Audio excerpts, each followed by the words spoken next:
अच्छा बेटा, बिस्मिल्लाहिर्रहमानिर्रहीम। तो हमारा जो टॉपिक है आज का, वो टॉपिक है रिलेटिव एटॉमिक मास। तो रिलेटिव एटॉमिक मास को आपने पढ़ना है, इसमें डेफिनेशन रिलेटिव एटॉमिक मास की पढ़ेंगे और इसके साथ साथ हमने इसकी एग्जांपल भी देखनी है और इसका यूनिट क्या होता है वो भी हमने देखना है। यूनिट इसका होता है एटॉमिक मास यूनिट। तो ये चीज़ें हमने आज के टॉपिक में स्टडी करनी है। और सबसे पहले हमने इसको रिलेटिव एटॉमिक मास को डिफ़ाइन करना है। आप इसको कैसे डिफ़ाइन करेंगे? इसकी रिलेटिव का मतलब है कंपैरिजन, आपने किसी से कंपेयर करना है। अच्छा बेटा, ये कार्बन के वैसे तो 3 आइसोटोप्स हैं, लेकिन एक आइसोटोप उसका क्या होता है C12 यानी C12। ये C12 क्या है? कार्बन के 3 आइसोटोप हैं, ये हम चैप्टर 2 में पढ़ेंगे। तो एक C12 होता है, एक C13 होता है, एक C14 होता है। तो सबसे ज़्यादा तादाद में या अपेंडेंट्स में कसरत में जो पाया जाता है वो C12 है। आप इस C12 का मतलब ये, इसका एटॉमिक मास कितना है? 12 है, 12 है। इस C12 के साथ किसी भी एटम के मास को जब आप कंपेयर करते हो, मवाजना करते हो, तो उसका हम क्या कहते हैं? ये रिलेटिव एटॉमिक मास कहते हैं। तो हम इसकी डेफिनेशन जो बुक में मौजूद है, हमारे पास 2 डेफिनेशन है, एक यहाँ पर है, एक आप बैक साइड पर देखें ग्लॉसरी में, वहाँ भी आपको इसकी डेफिनेशन मिलेगी रिलेटिव एटॉमिक मास की। वो ज़रा आसान है, तो उसको वहाँ पे जो ग्लॉसरी में डेफिनेशन लिखी हुई है वो आप पास यूँ हम करते हैं, ये 1/12 आप बनाएंगे, यानी 1/12वां हिस्सा, 1/12 of mass of 1 atom of carbon 12 C12। तो इससे आपने किसी भी एटम का जब आप क्या करोगे, मास कंपेयर करोगे इस वैल्यू के साथ, तो उसको हम क्या कहते हैं? उसका रिलेटिव एटॉमिक मास कहते हैं। तो आप डिफाइन कैसे करेंगे? आप ये कह सकते हैं the mass of 1 atom, mass of 1 atom of an element as compare to, किसके हिसाब से? 1/12 of mass of 1 atom of C12 is called relative atomic mass. इसको हम इसका रिलेटिव एटॉमिक मास कहते हैं। ये तारीफ है, डेफिनेशन है। और डिफाइन करने के बाद आप इसके जो है एग्जाम्पल्स लिखोगे। आप फॉर एग्जाम्पल इसमें आपने ये लिखा कि relative atomic mass of carbon. इस कार्बन का अपना जो है, यानी कि C12 का जो एटॉमिक, इसका कार्बन का रिलेटिव एटॉमिक मास है, इस स्केल पर वो कितना होता है? खुद 12 ही होता है। आपने ये लिखना है 12 AMU, ये इसका रिलेटिव एटॉमिक मास। इसी की एग्जांपल बना लें। और आप ये भी लिख सकते हो कि रिलेटिव एटॉमिक मास, ये एटॉमिक मास मैं आपको लिखवा देता हूँ फिर। Relative atomic mass of oxygen आपने ले लिया, तो इसका मतलब ये है कि वो कितना होता है? 16 AMU होता है, 16 AMU। इसी तरीके से आप और भी बहुत सी एग्जांपल्स हैं, वो भी लिख सकते हो। Relative atomic mass of sodium, sodium का हम लेते हैं 23 AMU। तो आप ये चंद एग्जांपल्स हैं, ये आप लिखेंगे डेफिनेशन के साथ। एग्जांपल लाजमी लिखा करें। और ये हमारे पास ये एग्जांपल 3 यहाँ मैंने लिख दी हैं, और भी बहुत सी हैं। ठीक है बेटा।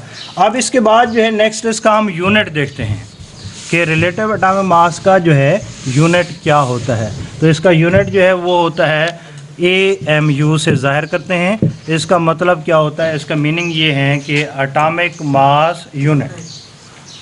तो ये इस यूनिट या 1 AMU जो होता है, ये एक्चुअली इक्वल होता है 1/12 ऑफ मास ऑफ कार्बन 12 या मास ऑफ 1 एटम ऑफ कार्बन 12। यही भी डेफिनेशन है, आपकी बुक में भी डेफिनेशन मौजूद है। ये भी इसकी डेफिनेशन है किसकी? AMU की या 1 AMU की। तो 1 AMU ये क्या लिखा हुआ है? इज इक्वल टू किसके इक्वल है? 1/12 of mass of 1 atom of carbon 12। Is called 1 AMU, इसको हम 1 AMU कहते हैं। आप यूं भी कह सकते हैं 1/12 of mass of 1 atom of carbon 12 is called 1 AMU, इसको 1 AMU कहा जाता है। AMU इज द, ये क्या है, यूनिट ऑफ रिलेटिव एटॉमिक मास, ये उसका यूनिट होता है। तो ये आपने लिख दिया।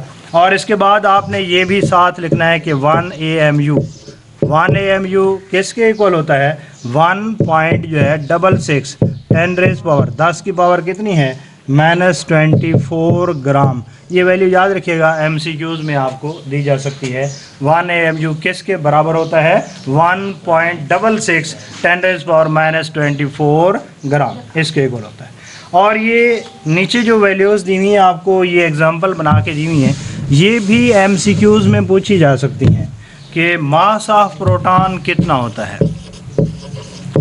आपने यहाँ पर लिखना है क्या, mass of proton is equal to, proton का मास 1.0073 AMU, ये आप पास प्रोटॉन का मास है।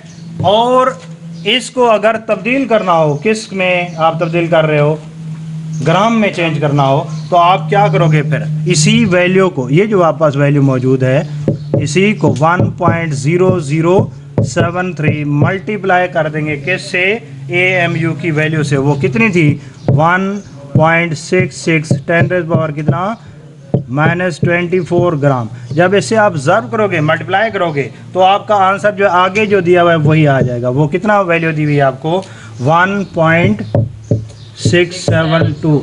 और 10 की पावर देखें कितनी मौजूद है, 24, 10 की पावर -24 ग्राम। ये आपका आंसर रहेगा। मतलब मास ऑफ प्रोटॉन आप ये भी ले सकते हो 1.0073, और इसके अलावा ये किसके इक्वल है, 1.672 10⁻24 ग्राम, उसके इक्वल भी ये मास ली जा सकती है। और इसी तरीके से मास ऑफ, फिर आप लिखोगे किसका, नेक्स्ट कौन सा है, मास ऑफ न्यूट्रॉन। तो न्यूट्रॉन का जो मास है वो AMU में हम देखते हैं कितना होता है, 1.0087 AMU। तो ये AMU में है, लेकिन इसको अगर ग्राम में कन्वर्ट करें तो उसी तरीके से आप उसी वैल्यू से मल्टीप्लाई करोगे। कौन सी वैल्यू थी हमारे पास, 1.66 10⁻, कितना, -24 ग्राम। तो ये ग्राम में चेंज हो जाएगा, और जब आप मल्टीप्लाई करते हो तो आंसर कितना आ रहा है, 1.674 10 की पावर कितनी आ जाएगी, -24 थी, ये अब ग्राम में चेंज हो जाएगा। तो यानी न्यूट्रॉन का जो मास है वो आप कितना लेते हो, 1.0087 AMU, और या फिर कितना लिया जाता है, 1.674 10⁻24। और इसी तरीके से नेक्स्ट हम देखते हैं इसमें क्या, मास ऑफ इलेक्ट्रॉन। इलेक्ट्रॉन का जो मास है वो है हमारे पास 5.486, 10 की पावर कितना है, -4 AMU। ये वैल्यू जो है AMU में है, लेकिन इसको अगर आप किस में, ग्राम में कन्वर्ट करोगे तो उसी वैल्यू से मल्टीप्लाई करोगे। 5.486 10 की पावर कितना है, -4 मल्टीप्लाइड बाय कितना, 1.66 10⁻24। इसको आप इससे मल्टीप्लाई करोगे और पावर्स को सॉल्व करोगे तो आपका आंसर कितना आ रहा है, 9.106 10⁻28 ग्राम। तो ग्राम्स में ये वैल्यू ये। हाँ बेटा, तो ये आप पास MCQs हैं, इनको अच्छी तरह से प्रैक्टिस करना है। और इसके बाद जो है एक चीज़ इसमें मौजूद है कि why AMU is needed, atomic mass unit, इसकी ज़रूरत पेश क्यों आती है। तो ये भी शॉर्ट क्वेश्चन में बना देते हैं कि define relative atomic mass why AMU is needed, या define AMU why it is needed, इसकी ज़रूरत क्यों पेश आती है। तो उसका जो आंसर है वो आप पास ऊपर मौजूद है, ऊपर इसी पैराग्राफ में देखें। तो क्या है कि mass of atom is very small, atom का मास क्या है, बहुत ही कम होता है। It can not be determined practically, आप इसे वज़न करके मालूम नहीं कर सकते। देयर फोर स्मॉल यूनिट, छोटा जो यूनिट है AMU इज़ नीडेड, उसमें हमें इसकी ज़रूरत पेश आती है। तो ये बेटा आपका आज का टॉपिक था। तो कल का इंशाल्लाह हम लोग जो है how to write chemical formula, इसका मेथड देखेंगे। तो कल इंशाल्लाह इसको पढ़ेंगे, ठीक है। बिस्मिल्लाहिर्रहमानिर्रहीम। बेटा आज का जो हमारा टॉपिक है वो कंपाउंड के बारे में आपने स्टडी करना है। तो कंपाउंड क्या होते हैं वो हमने यहाँ पे देखना है। व्हाट आर कंपाउंड्स, उसको हम डिफ़ाइन भी करेंगे। डिफ़ाइन करने के बाद हम इनकी एग्जांपल देखेंगे, कुछ प्रॉपर्टीज़ वगैरह वो भी हम स्टडी करेंगे। कंपाउंड्स की कुछ प्रॉपर्टीज़ यहाँ पे दी हुई हैं। वैसे नेक्स्ट टॉपिक में आपकी डिटेल जो है इसकी दी हुई है, ठीक है बेटा। उसको डिटेल से हम आगे चल के देखेंगे। यहाँ पे हमने कंपाउंड की डेफिनेशन प्लस कुछ एग्जांपल्स, मिसालें, और उसके साथ ही जो है हमने कुछ जिनकी प्रॉपर्टीज़ पढ़नी है। तो इंशाल्लाह हम आगे देखेंगे, उसको फर्दर एक्सप्लेन करेंगे मज़ीद। तो सबसे पहले बेटा हमने जो है कंपाउंड की जो है वो डेफिनेशन को समझना है कि व्हाट आर कंपाउंड्स, कंपाउंड्स की तारीफ़ क्या है, कंपाउंड्स की डेफिनेशन क्या है, उस चीज़ को हमने देखना है। तो कंपाउंड की डेफिनेशन को समझने के लिए आप एक एग्ज़ाम्पल लें। फॉर एग्ज़ाम्पल ये आप पास वाटर है, वाटर एक कंपाउंड है। तो इस कंपाउंड में हम लोग जो है इसकी डेफिनेशन इसी में से ही ढूंढेंगे कि व्हाट इज़ कंपाउंड। तो इसमें देखिए दो एलिमेंट मौजूद हैं, एक एलिमेंट हाइड्रोजन है और दूसरी क्या है, इसमें ऑक्सीजन मौजूद है। हाइड्रोजन का एटॉमिक मास 1 लिया जाता है और ऑक्सीजन का एटॉमिक मास 16 लिया जाता है। इसको अगर हम सिंप्लीफाई करें, इनके एटम्स की तादाद के साथ मल्टीप्लाई करें तो ये बन जाएगा 2, और इसके साथ रेशो लें, इसका एक एटम है तो ये बन जाएगा 16। और इसको हम सिंप्लीफाई करें तो ये 1 रेशो कितना 8 बन जाएगा, क्योंकि हमने इनको 2 से डिवाइड किया, सेम नंबर से डिवाइड किया, तो आंसर आ गया 1:8। इसको कहते हैं बाय मास, यानी कि रेशो बाय मास। ये रेशो फिक्स है। आप वाटर में जब भी रेशो कैलकुलेट करेंगे, हाइड्रोजन और ऑक्सीजन की रेशो क्या होगी, 1:8। अब आप डेफिनेशन की तरफ जाएंगे। तो डेफिनेशन क्या है, compound is a substance. Compound एक चीज़ है, कोई सब्सटेंस होती है, प्योर चीज़ है, which is made up of different kind of elements, जो कि मुख्तलिफ एलिमेंट्स के मिलने से बनती है, in a fixed ratio by mass. किसके हिसाब से, मास के हिसाब से जो है वो फिक्स रेशो होती है। तो ये एक एग्जांपल हमने देखी।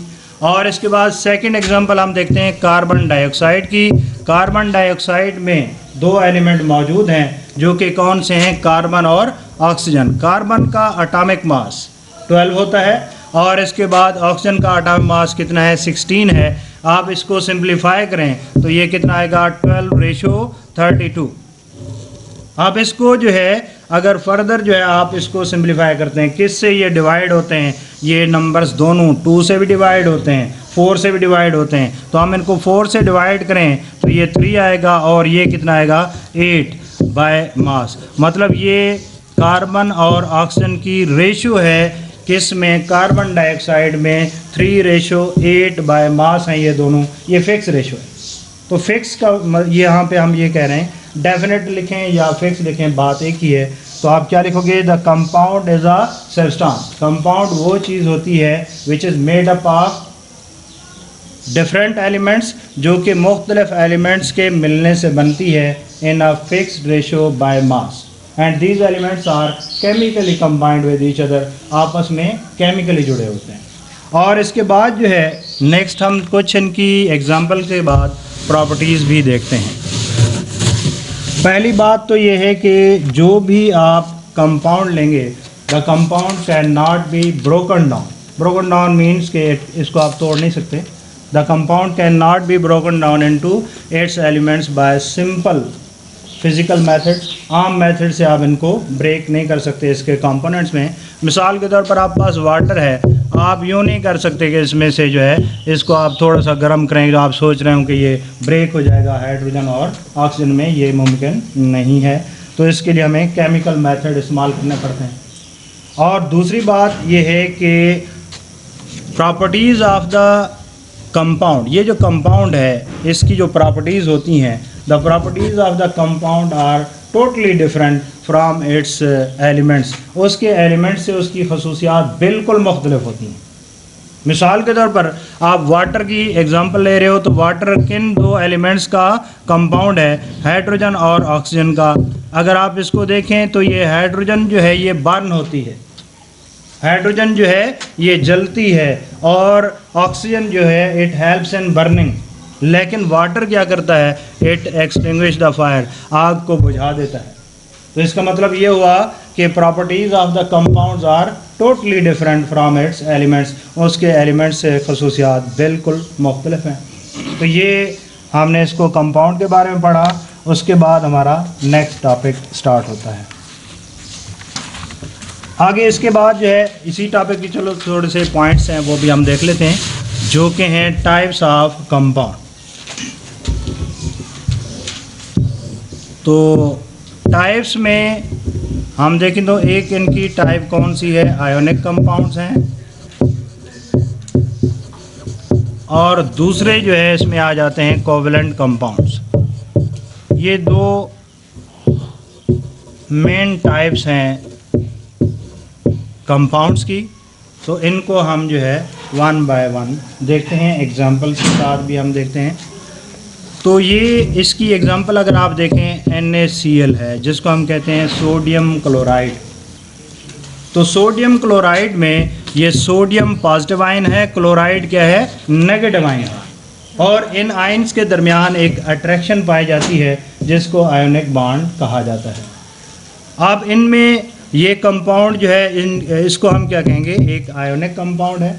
तो डिफाइन हम करते हैं आयोनिक कंपाउंड को, दोज कंपाउंड, ये ऐसे कंपाउंड होते हैं which are made up of positive and negative ions, जो कि इनसे बने होते हैं, पॉजिटिव और नेगेटिव आयन से बने होते हैं, and have ionic bond between there ions, और उनके आयन्स के दरमियान आयोनिक बॉन्ड पाया जाता है। एक एग्जांपल आपने लिखी है NaCl, और इसी तरीके से आप ये KBr क्या है, पोटाशियम ब्रोमाइड, आप ये पोटाशियम ब्रोमाइड का रेफरेंस दे सकते हैं, एग्जांपल दे सकते हैं, और इसी तरह और भी बहुत सी इसकी एग्जांपल्स हैं। अब कोवेलेंट कंपाउंड को हम डिफाइन करने जा रहे हैं। कोवेलेंट कंपाउंड में आप देखेंगे ये एक एग्जांपल है मीथेन, CH4 जो है ये किस चीज़ का फार्मूला है, मीथेन का। इसमें दो एलिमेंट मौजूद हैं, कार्बन और हाइड्रोजन, और इनके दरमियान कौन सा कोवेलेंट बॉन्ड पाया जाता है। तो ऐसे कंपाउंड्स में कंपाउंड्स को हम क्या कहते हैं, कोवेलेंट कंपाउंड कहते हैं, जिनके एटम्स के दरमियान कौन से कोवेलेंट बॉन्ड्स मौजूद हों। The type of compounds which have covalent bond between their atoms are called covalent compounds. Examples, आप इनकी एग्जांपल्स में आप लिख सकते हो मीथेन है, वाटर भी इसी में आ जाता है, कोवेलेंट कंपाउंड है, और इसी तरीके से ग्लूकोज आप लिख सकते हो, बेंजीन लिख सकते हो, बेंजीन का फार्मूला C6H6 है। आप इस तरह की एग्जांपल कोवेलेंट कंपाउंड में मेंशन कर सकते हैं। और डिफाइन करने के बाद आप ये भी इसमें लिख सकते हैं कि आयोनिक कंपाउंड्स है फार्मूला यूनिट्स। ये NaCl का फार्मूला यानी सोडियम क्लोराइड का फार्मूला जो यूनिट जो है वो NaCl है। कोवेलेंट कंपाउंड्स हैव मॉलिक्यूल्स, इनके क्या पाए जाते हैं, मॉलिक्यूल्स कहलाते हैं ये। Ionic compounds are represented by formula mass, इनको हम किससे ज़ाहिर करते हैं, इनके फार्मूला मास से ज़ाहिर करते हैं। इनका जो मास होगा उसको कैलकुलेट करोगे उसको कहते हैं फार्मूला मास कहा जाता है, और उनके जो फार्मूला होता है उसको हम क्या कहते हैं, इसका जो है फार्मूला यूनिट कहते हैं। और covalent compounds have molecular masses, इनके जो कैलकुलेट करोगे यहाँ से मासेस, उनको हम क्या कहते हैं, मॉलिक्यूलर मासेस कहते होते हैं। इसके बाद बेटा आपको टेबल में, अगर आप बुक में यहाँ पे देखें टेबल एक बना हुआ है, तो उस टेबल में कुछ कंपाउंड की एग्जांपल्स यहाँ पे दी हुई हैं, तो उनको आपने नेम विद फार्मूलाज याद रखना है। तो पहली एग्जांपल यहाँ पर वाटर की है, वाटर का केमिकल फार्मूला क्या है, H2। इसी तरीके से सोडियम क्लोराइड, जिसे हम कॉमन साल्ट भी कहते हैं, दोनों नाम पता होने चाहिए, टेबल साल्ट भी कहा जाता है। तो सोडियम क्लोराइड का फार्मूला क्या है, NaCl। और इसी तरह सिलिकॉन डाइऑक्साइड, या जिसका दूसरा नाम क्या है, सैंड, रेत को कहा जाता है। तो सैंड जो है ये SiO2, इसका फार्मूला है सोडियम हाइड्रोक्साइड, और सोडियम हाइड्रोक्साइड का दूसरा नेम क्या है, कास्टिक सोडा। तो ये भी हमें मालूम होना चाहिए। और फार्मूला क्या है, NaOH। और इसी तरीके से नेक्स्ट है आपका सोडियम कार्बोनेट, या दूसरा सेकंड नेम क्या है इसका, वाशिंग सोडा। दो भी सोडा जिसको कहते हैं। तो इसका फार्मूला जो है Na2CO3.10H2O। और इसके बाद नेक्स्ट आपके पास एग्जांपल है कैल्शियम ऑक्साइड। कैल्शियम ऑक्साइड या इसको क्विक लाइम भी कहा जाता है और फार्मूला इसका क्या है CaO यानी कैल्शियम ऑक्साइड। नेक्स्ट इसके बाद जो है कैल्शियम कार्बोनेट या इसका सेकंड नेम है लाइमस्टोन और फार्मूला क्या है CaCO3। और फिर नेक्स्ट आपके पास है शुगर। अब शुगर का जो सेकंड नेम है वो हम देखते हैं, इसको हम क्या, शुगर का फार्मूला है C12H22O11 और इसको सक्रोज भी कहा जाता है। तो ये इसके दो नाम हैं, आप इसके ब्रैकेट में शुगर के साथ जो है सक्रोज भी लिख दें तो ये आपको याद रहेगा। और इसके बाद नेक्स्ट इसके सल्फ्यूरिक एसिड का जो फार्मूला है H2SO4। अमोनिया का फार्मूला जो है वो NH3। अमोनिया का फार्मूला क्या है NH3। ये आप पास अमोनिया है। तो यहाँ पर चंद एग्जांपल आप यहाँ से भी सिलेक्ट कर सकते हो कंपाउंड्स की। तो इसके बाद बेटा नेक्स्ट हम टॉपिक अपना शुरू करेंगे। कंपाउंड के बाद जो है आप पास है मिक्सचर।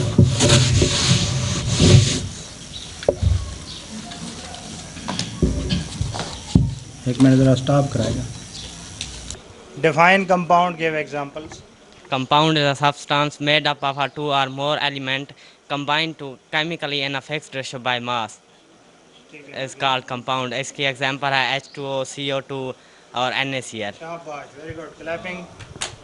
Hafizur Rahman. अच्छा, define compound, give a few examples. Compound is a substance which made two or more elements chemically combined together by a fixed ratio. Example CO2, H2O. शाबाश, क्लैपिंग इनके लिए बेटा।